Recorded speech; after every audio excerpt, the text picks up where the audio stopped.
Oh my, it's been nearly 2 years and 8 months since my last video. I better get a move on. Highway to the danger zone.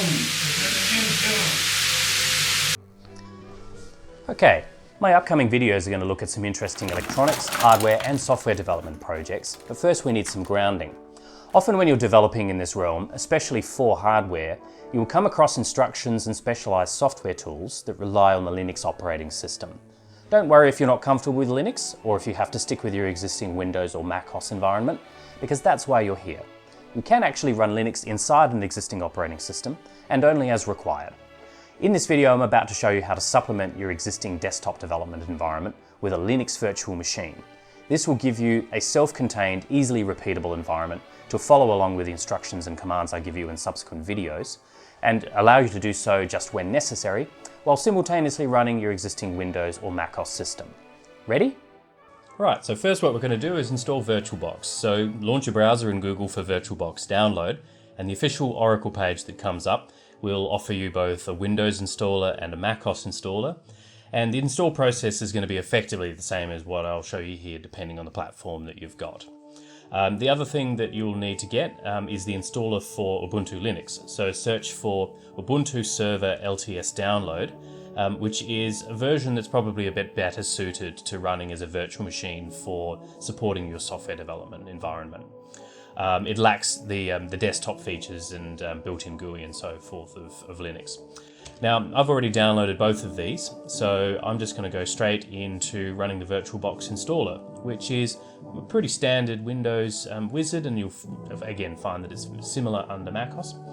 But one of the things that you will be notified about is that it may interrupt your network connection. So if you've got any of these big downloads running in the background, just be aware of that. You might also get a couple of notifications about virtual drivers that it needs to install, which allows the virtual machine to be able to have connectivity to the physical hardware in your host machine. Note also that as I go through this installation process, the videos have been sped up a little bit. You probably should allow a minimum of half an hour to go through all of this, maybe up to an hour depending on how fast your machine and internet connection are. So at the end of the install, I'm going to launch the VirtualBox Manager, and then we can start creating a new virtual machine. So click New, and I usually use Expert mode. I specify a virtual machine name, in this case of Linux Dev, and the version is Ubuntu 64-bit. I use 1 gig of RAM out of the available 4 gig that my host machine has here. You can use more or less depending on how much you've got available. And I specify a 100 gigabyte virtual disk. And note that this is dynamically allocated, so it will only actually use as much as it needs to on your host computer's hard drive. And that will just grow gradually as it needs, which can be extremely convenient. And sometimes you might find you need that extra room to move later down the line. Now with the virtual machine created, I go to the settings and I disable audio because we don't need it. And there's a couple of other settings that we'll go through later, but for now, go to storage and specify in your virtual CD drive that you want to mount the virtual disk image of Ubuntu that we just downloaded earlier. And with both of those specified, we can now start the virtual machine, which is the process of booting it using the virtual hardware and so on, reading from that disk.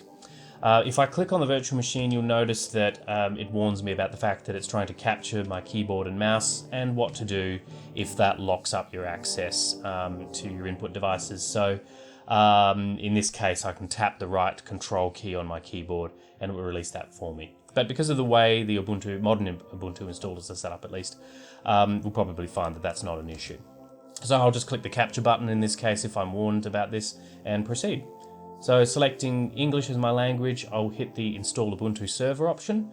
And then there are a few steps that we go through here with some gaps in between, but I'll specify that I'm English, in Australia. I will say no to detect my keyboard layout, so just use the default English US keyboard layout. And we'll get to the point where we have to specify a host name. I just leave it as the default of Ubuntu. And it'll ask us for the name of our new user, which would normally be your full name. I just use user in lowercase, and then the same again for the actual user account, the login. And pretty straightforward password here. It's not especially secure, and it warns me about am I okay to use a weak password. Now, one note on navigating around these screens. You can use the cursor keys on your keyboard to move your current focus between different options. And you can use the Enter key to activate a selection or dismiss a dialog box with that option selected. And you can use the space bar if you need to place a selection against a list of options. So that comes up a little bit later where we have some the equivalent of checkboxes. As we proceed now, I would say no to encrypting the home directory, and let the install process do its work. You might find in between that you've got time for a bit of a break to wander away as it does its thing. Specify my time zone. And now we should get to the point where we can specify how we want to use the virtual disk. And I just use the first option, guided, use entire disk. At this point, we need to specify that we want to write the partitioning changes to disk. So use the left cursor key and select the yes option, hit enter. This is a slower part of the process now, where it installs all of the core system packages, which make up the standard Linux operating system. But then we start going through the apt or aptitude package management setup. This is for a lot of add-on packages that you can just conveniently install from command line, which we'll get to a little bit later. It's asking me about my HTTP proxy. I don't have one, so hit enter, and you probably won't have one either. Then what we will get to is the automatic updates selection screen, and I say no automatic updates. It's not necessary for my use here. And then we have the option to install a number of different collections of software for different types of serving purposes. I'm just going to use the standard system utilities and Open SSH server. Now the Open SSH server, I navigate down to that and hit the spacebar to select it. And this is important so that I can conveniently connect from my host Windows computer into the guest virtual machine and directly interact with the terminal. And then it'll ask us if we want to install the grub bootloader. At the moment, just say yes. And then it should ask us towards the end whether we're ready to reboot. It will warn us that we should eject any media. Now, this is actually done for us automatically using the virtual drive configuration. We can tell that because the CD icon in the status bar at the bottom is grayed out, meaning that there's no virtual disk attached. So I just hit enter and let it go through the reboot. So this will now boot from the virtual hard disk for the first time and take us to the default Linux login screen. At this point in time, I'm actually going to shut down the virtual machine by going to the machine menu and selecting ACPI shutdown. This is equivalent to pressing what's known as the soft power button, and that means that it'll send a signal to the virtual machine asking it to gracefully shut down. So once the virtual machine is shut down, it'll close automatically. We can now go into the start options by pressing the down arrow adjacent the start button and select a headless start, which is just a little tidier on your desktop because it means that it'll be running in the background without that virtual screen in the foreground. The preview area though still allows us to get a sense of what the virtual machine might be doing, and we can see that it's going through the boot procedure, and you'll be able to see when it gets to the login screen as well. You know that the system is ready at that point. And I'm going to set it up now so that I can get shell access, SSH access into the virtual machine from my Windows host. And to do that, under the settings area, go to network. You'll see we've got NAT or NAT, network address translation, which means that the virtual machine is tunneling through the network interface of our host machine to reach the outside world. But under the advanced area, I've got to select port forwarding. And in here, I will create a port forwarding rule where I want to just name it SSH and say that if I connect to the host's port 2222, which I've just chosen arbitrarily in this case, it will automatically forward that connection through to the guest virtual machine's port 22. And that's the official port used for SSH. And I'll show you shortly how you actually establish that connection, but we'll commit those settings for now. And now I'm going to install the PuTTY terminal utility. So Google for PuTTY, and the page to get this from is the Chiark page under the download area. And you've got versions which you can run directly, but in this case I'm going to use the official Windows installer. This will install this terminal, which is quite popular under Windows, and on macOS you should use either the built-in macOS terminal utility or download and install iTerm2. Finish that off, and now I'm just going to right-click it and say pin it to the taskbar for convenience, because I'll be using it quite a lot. When I launch it, I'll specify a host name of localhost, so I'm connecting to the Windows machine itself, but I will specify that port 2222. I'll save this connection as Linux Dev VM, which means that I can conveniently just double-click on it in future and automatically connect. It'll come up with a potential security breach warning, but that doesn't matter to me because I know specifically what I'm connecting to here, and I trust it, so I'll say yes, accept that. I can now log in using the username that I specified earlier of user and the password that I gave it. Note that it doesn't echo the password, not even with stars, and hit enter, and we're now into the terminal. I can start issuing Linux commands directly to that virtual machine. The first one that I'm going to do is one that I've got on a page you can use if you go to algo.org/AMMAURO2, which I've put a link to in the description for this video. Then you will find a command that you need to run. It's this one here, which starts with sudo. The sudo command means the super user should do this operation, and that's a special privileged operation. We'll ask us for our password in a minute. apt-get means the Aptitude Package Manager retrieval system.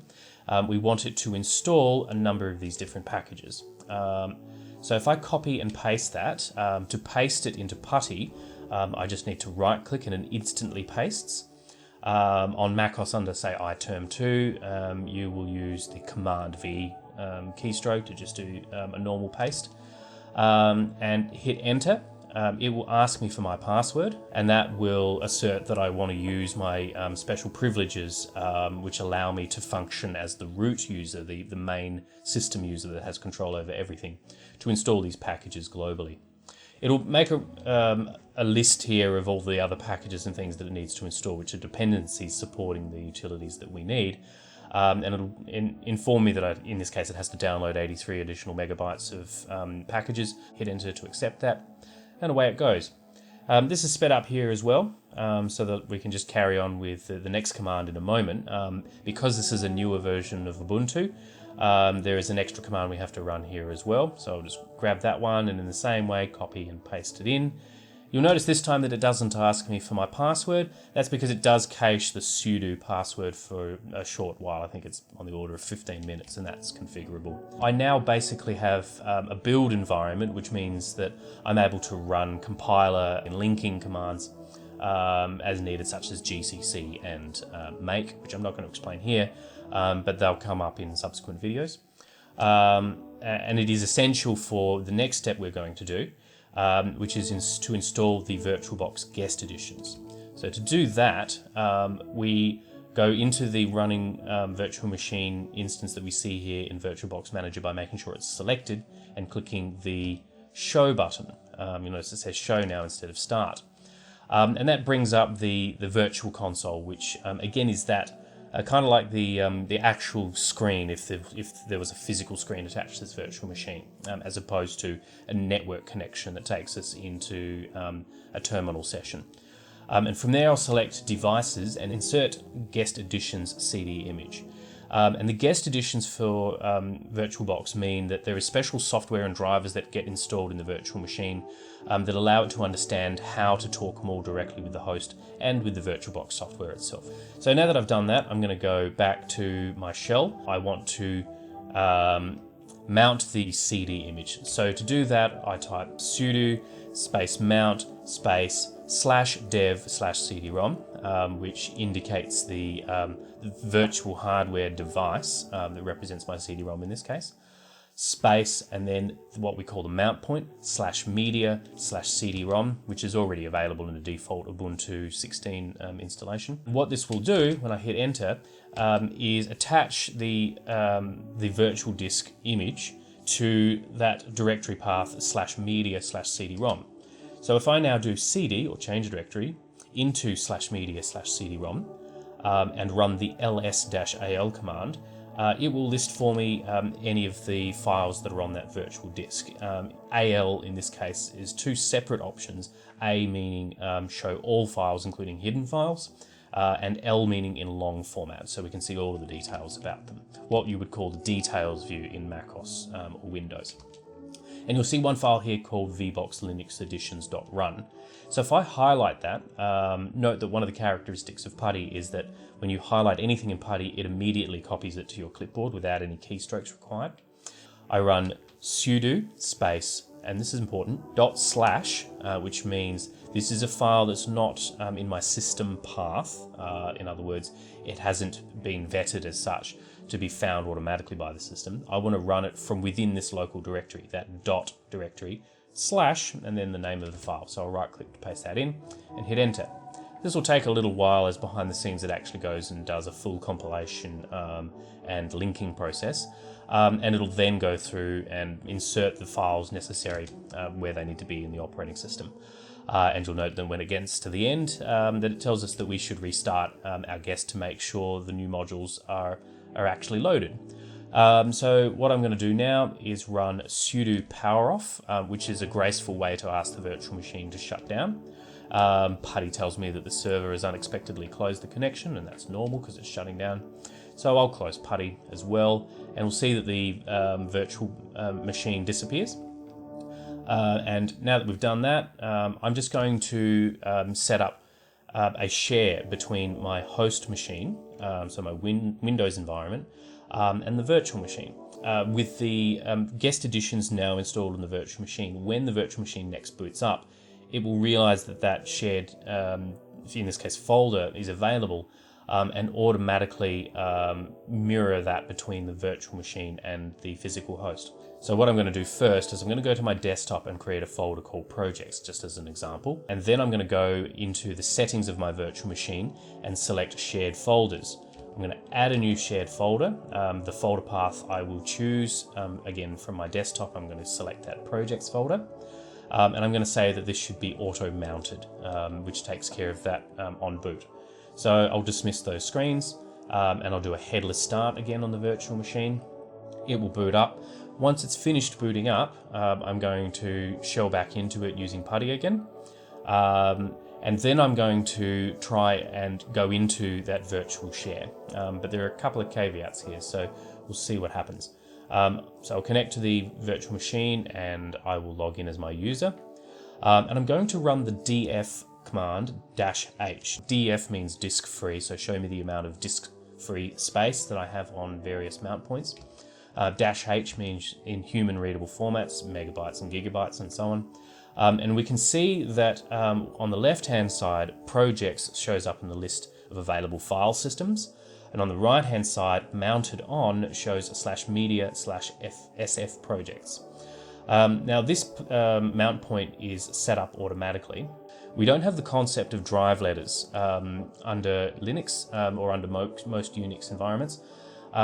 You have a full directory tree which starts at / and then different file systems are attached to different branches of that. And so one has been set up here automatically by the VirtualBox guest editions called /media/sf, short for shared folder, /sf_projects. Now, if I try and change into that directory, then I will find an issue. It'll say permission denied. Now, the reason for that is that we need to add our user to the Linux group that is allowed access to any of those shared folders. And so to do that, I run sudo add user, my username, user, and vbox_sf, or the vbox shared folders group. It does that, and I'll try going into the directory again now, but I'll find that I'm still getting a permission denied error. That's because a quirk of how the shell works is that you usually have to reload the shell, in this case, exit it and reconnect to that secure shell so that it loads the new group settings and permissions and so on. So again, if I run the df-h command now, I can now do sudo to that media sf projects directory. It lets me in. I can do ls-al, and I'll see in this case that I have no files. I've just got the directory references for dot, which means this directory itself, and .. which means the parent directory. But I can go and create a directory using the mkdir command, and I'll specify in single quotes in this case, hello space host.